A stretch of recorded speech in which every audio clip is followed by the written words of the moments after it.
Kuelekea siku ya wafanyakazi duniani, naibu waziri ofisi ya waziri mkuu, kazi, vijana, ajira na wenye ulemavu Patrobas Katambi ameomba Watanzania kuwa wamoja pamoja na kumuunga mkono Rais wa Jamhuri ya Muungano wa Tanzania Daktari Samia Suluhu Hassan katika dhamira yake ya kuleta maendeleo katika sekta mbalimbali. Hayo ameyasema leo Aprili 22, 2025 alipokuwa mgeni rasmi katika ufunguzi wa tamasha la michezo mkoani Singida. Na mambo mengi yamefanywa na serikali ya Dr. Samia Suluhu Hassan. Hatuna budi kumuunga mkono Mheshimiwa Rais kwa mambo makubwa haya ambayo ameyafanya. Lakini ingawa Mheshimiwa Rais hata kwenye sekta ya afya mnafahamu, si ndio? Ameleta mashine sijawahi hata kuyaona. Mimi natoka Usukumani huko, mengine hata kuyataja magumu. MRI, CT scan, si ndio?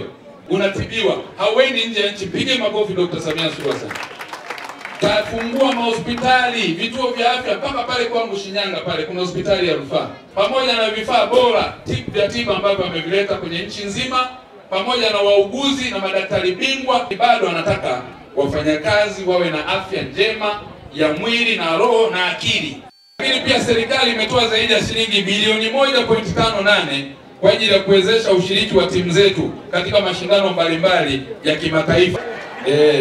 Hii ni pesa ambayo Mheshimiwa Rais ameendelea kuitoa kusaidia taifa letu tujipambanue kimichezo. Aidha, katibu tawala wa mkoa wa Singida Fatuma Mganga ameshukuru serikali kwa kuyaleta maadhimisho hayo mkoani Singida. Mkoa wa Singida ni salama, sisi wananchi wa Singida tunaendelea vizuri, hatujapata kikwazo chochote katika kuandaa shughuli hizi. Wageni pamoja na viongozi mbalimbali ambao pia walikuwepo katika maadhimisho hayo pamoja na ufunguzi watia neno katika ufunguzi huo. Tukiomba utusaidie kufikisha ujumbe kwa wakuu wa taasisi ambao hawaoni umuhimu huu na kuweza kufanya jitihada za kuwapa wafanyakazi nafasi. Asante sana. Mimi naitwa Elibet Mkunda, ni katibu mkuu wa shirikisho la vyama vya wafanyakazi Tanzania.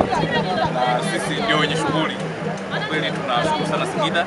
Singida imeonyesha ushirikiano wa hali ya juu na tunaona kwamba shughuli yetu itafana sana. Indication inaonyesha Mei maandalizi ya sasa hivi mpaka sasa hivi tuko kwenye asilimia karibu 90. Tayari wao, lakini na maandalizi ya vyakula na kila kitu kiko safi. Kuna shida ya accommodation, lakini naona wananchi wamejitokeza kwa wingi, wana provide nyumba zao, wanapisha watu wakae. Kwa hiyo swala la malazi naona litakuwa sio issue tena kwa Singida. Kwa hiyo karibuni sana. Kwa jina naitwa Alex Temba.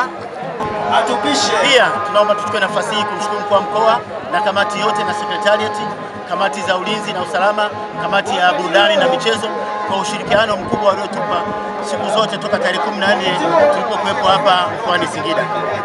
Naitwa Alfred Michael Masuko, makamu mwenyekiti wa kamati ya michezo ya Mei Taifa. Kama mnavyoona leo tumefanya ufunguzi rasmi tarehe 22 wa michezo hii. Kama mnakumbuka tulianza kucheza tarehe 14, lakini ufunguzi rasmi tumeanza leo. Hali ya michezo inaendelea vizuri, mwitikio ni mkubwa, wananchi wanaonekana kufurahia michezo, lakini wanamichezo pia wako na afya na wamefurahi. Maadhimisho ya siku ya wafanyakazi duniani kitaifa yatafanyika mkoani Singida, ambapo Rais wa Jamhuri ya Muungano wa Tanzania Daktari Samia Suluhu Hassan atakuwa mgeni rasmi siku hiyo. Amini Nyaungo, Chemba Media.